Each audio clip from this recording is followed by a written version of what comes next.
di luar dugaan. Nah, jika sobat yang ada di rumah punya bekas yang seperti ini, nah alangkah baiknya jangan sampai dibuang. Atau bahkan sobat yang ada di rumah menemukan yang seperti ini, tentu jadi kita ambil ini kita manfaatkan sebagai alat yang sangat keren, alat yang sangat dibutuhkan oleh banyak orang. Dan mungkin salah satunya adalah sobat yang ada di rumah. Assalamualaikum warahmatullahi wabarakatuh. Kembali lagi di channelnya Tukang Ngerit Kreatif. Kali ini sobat ngerit seperti biasa, saya mau bikin tutorial menarik puas sobat ngerit kreatif. Nah, sobat ngerit kreatif, di hadapan saya atau di tangan saya sudah ada yang namanya bekas botol makanan anak-anak seperti ini. Nah, jadi sobat yang ada di rumah, untuk tutorial kali ini saya akan membuat yaitu bor mini dari bekas botol yang seperti ini, yang biasa menggunakan pipa PVC dan bahan yang lainnya. Nah, untuk kali ini saya akan membuat yaitu bahan yang mudah dari botol yang seperti ini. Oh iya, sobat yang ada di rumah, saya penasaran dari kota manakah atau bahkan dari negara manakah sobat yang ada di rumah tinggal, atau bahkan mungkin sobat yang ada di rumah ada kritikan atau bahkan saran, karena tanpa kritikan dan saran channel ini tidak akan berkembang. Tulis di kolom komentar dan lanjut ke tutorial. Nah, untuk langkah yang pertama, kita sediakan dulu ya botol ini, tutup botol, konektor, switch on off, dan sebuah kabel ya. Oke, dan lanjut ke proses perakitan.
Oke, sudah selesai dan ini langsung kita coba. Saya pakai adaptor yang di 3 sampai di 12 volt.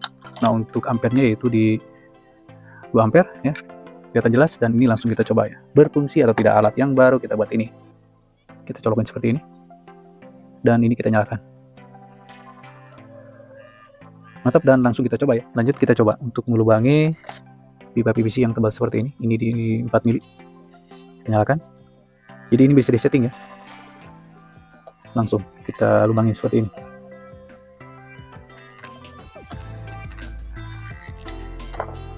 Oke, untuk tenaga mantap, tadi udah bisa melubangi PVC yang cukup tebal seperti ini di 4 mili. Gampang menggunakan motor dinamo yang sangat kecil tapi tenaganya badak ya. Ini bagus, dari botol bekas jadi seperti ini. Oke sobat yang ada di rumah, saya kira sudah cukup tutorial yang saya berikan buat sobat Ngirit Kreatif. Semoga bermanfaat. Jangan lupa bagi yang baru bergabung untuk tekan tombol like dan subscribe Tukang Ngirit, dan jangan lupa untuk tekan tombol loncengnya supaya tidak ketinggalan informasi terbaru dari Tukang Ngirit Kreatif. Wassalamualaikum warahmatullahi wabarakatuh. Tunggu video saya selanjutnya.